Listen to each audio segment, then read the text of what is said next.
आज हम लोग जिस टॉपिक पे डिस्कशन करने वाले हैं, बातें करने वाले हैं, वह है एवरेज स्टूडेंट। जी हाँ, आज हम लोग एवरेज स्टूडेंट के बारे में कुछ बातें करने वाले हैं और मैं आपको आज एवरेज स्टूडेंट के बारे में कुछ बातें बताऊंगा। अगर आप भी अपने आप को एवरेज स्टूडेंट समझते हैं या उसमें गिनती करते हैं तो आपको आज वाला ये वीडियो पूरे अंत तक जरूर देखना चाहिए। आज मैं आपको एक ऐसे एवरेज स्टूडेंट के बारे में बताने वाला हूँ जो बचपन में एवरेज स्टूडेंट में ही गिनती आया करते थे, लेकिन अपने संघर्ष के दम पे, अपनी मेहनत के दम पे उन्होंने लाइफ में बहुत बड़ा मुकाम हासिल किया, बड़े लक्ष्य को प्राप्त किया। जी हम बातें कर रहे हैं दिल्ली के हिमांशु कौशिक के बारे में, जो अपने मेहनत के दम पे, अपनी काबिलियत के दम पे ये बता दिए कि नहीं, अगर एवरेज स्टूडेंट भी अगर कुछ ठान ले तो वो बड़ा मुकाम हासिल कर सकता है। जी हाँ, वो कहते हैं, हिमांशु कौशिक ये कहते हैं कि जब वो बचपन में थे तो एवरेज स्टूडेंट में गिनती आया करते थे। 10th तक तो उनका अच्छा खासा प्रदर्शन था, उन्होंने 10th में एबव 80% मार्क्स को हासिल भी किया। लेकिन उसके बाद की जो उनका पढ़ाई था इंटरमीडिएट का, उसके बाद उन्होंने बीटेक किया तो उसमें खास प्रदर्शन उनका नहीं रहा। वह जब बीटेक कर रहे थे तो कोई 2 सेमेस्टर में वो 2 बार फेल भी हो गए, लेकिन कैसे भी करके उन्होंने बीटेक को पास आउट किया। घिस घास के उन्होंने 65% मार्क्स बीटेक में हासिल भी किया।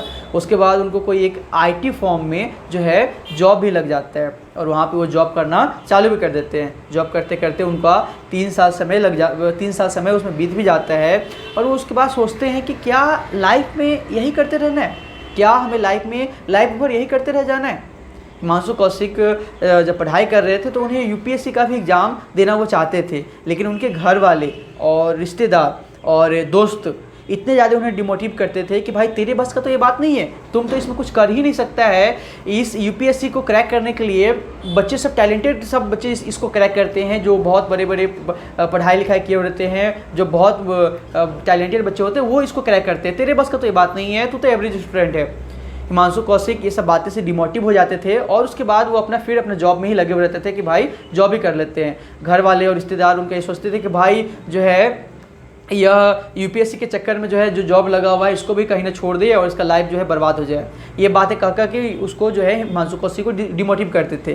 तो जब तक उनको ये लगता था कि भाई ये सब जो है कहने से या सुनने से कुछ होता नहीं है, अगर हम ठाने और उसमें लग जाए तो बहुत बड़ा कुछ हो सकता है। उनको एक दिन लगा कि नहीं, अगर हम ट्राई ही नहीं करेंगे और अपने आगे की लाइफ में जाकर ये पछतावा करेंगे कि भाई मैंने ट्राई नहीं किया और अपने जीवन में कुछ लक्ष्य को प्राप्त नहीं किया, तो बाद में पछताने से कुछ होने वाला नहीं है।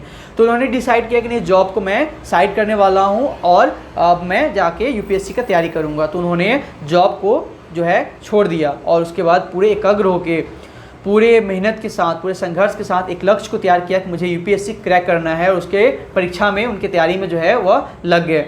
उसके बाद दोस्तों आपको यकीन नहीं होगा कि उन्होंने रिश्तेदारों से, घर वालों से, परिवार वालों से, सारे से दूरी बना लिया। कोई भी शादी वगैरह में नहीं जाना, कोई पार्टियाँ वगैरह में नहीं जाना, सिर्फ एक फोकस कि मुझे यूपीएससी क्रैक करना है और उसमें लगा दिया। और उसके बाद आपको दोस्तों ये पूरा यकीन नहीं होगा कि एक एवरेज स्टूडेंट, जी हाँ, एक एवरेज स्टूडेंट 2017 के यूपीएससी के एग्ज़ाम में उन्होंने फर्स्ट अटैम्प्ट में ही 77th रैंक ला के IAS अफसर जो है बने।